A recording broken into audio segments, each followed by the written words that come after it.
You remember Evie? No. Oh, I suppose she was after your time. She's the mater's factotum, companion, jack of all trades. A great sport, old Evie. Not precisely young and beautiful, but as game as they make them. You were going to say? Oh, this fellow. He turned up from nowhere, on the pretext of being a second cousin or something of Evie's, though she didn't seem particularly keen to acknowledge the relationship. The fellow is an absolute outsider, anyone can see that. He's got a great black beard and wears patent leather boots in all weathers. But the mater cottoned to him at once, took him on as secretary. You know how she's always running 100 societies? I nodded. Well, of course, the war has turned the hundreds into thousands. No doubt the fellow was very useful to her, but you could have knocked us all down with a feather when 3 months ago she suddenly announced that she and Alfred were engaged. The fellow must be at least 20 years younger than she is. It's simply bare-faced fortune-hunting. But there you are.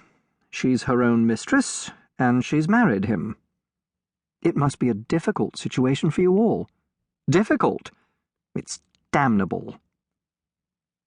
Thus it came about that 3 days later I descended from the train at Styles St. Mary, an absurd little station, with no apparent reason for existence, perched up in the midst of green fields and country lanes.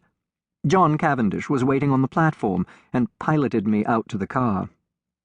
"Got a drop or two of petrol still, you see," he remarked, mainly owing to the mater's activities. The village of Styles St. Mary was situated about 2 miles from the little station, and Styles Court lay a mile on the other side of it.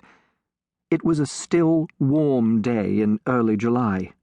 As one looked out over the flat Essex country, lying so green and peaceful under the afternoon sun, it seemed almost impossible to believe that not so very far away a great war was running its appointed course. I felt I had suddenly strayed into another world. As we turned in at the lodge gates, John said, "I'm afraid you'll find it very quiet down here, Hastings." My dear fellow, that's just what I want.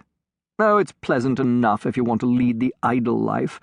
I drill with the volunteers twice a week and lend a hand at the farms. My wife works regularly on the land.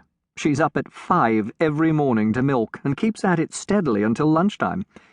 It's a jolly good life, taking it all round, if it weren't for that fellow Alfred Inglethorpe. He checked the car suddenly and glanced at his watch. "I wonder if we've time to pick up Cynthia. No, she'll have started from the hospital by now." "Cynthia? That's not your wife?"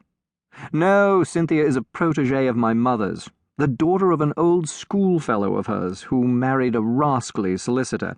He came a cropper, and the girl was left an orphan and penniless. My mother came to the rescue, and Cynthia has been with us nearly 2 years now. She works in the Red Cross Hospital at Tadminster, 7 miles away." As he spoke the last words, we drew up in front of the fine old house. A lady in a stout tweed skirt, who was bending over a flower bed, straightened herself at our approach. "Hullo, Evie. Here's our wounded hero. Mr. Hastings, Miss Howard." Miss Howard shook hands with a hearty, almost painful grip. I had an impression of very blue eyes in a sunburnt face.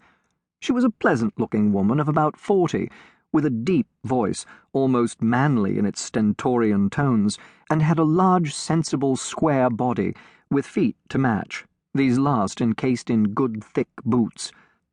Her conversation, I soon found, was couched in the telegraphic style. "Weeds grow like a house afire. Can't keep even with them. Shall press you in. Better be careful." "I'm sure I shall be only too delighted to make myself useful," I responded. "Don't say it. Never does. Wish you hadn't later." "You're a cynic, Evie," said John, laughing. "Where's tea today? Inside or out?" "Out. Too fine a day to be cooped up in the house."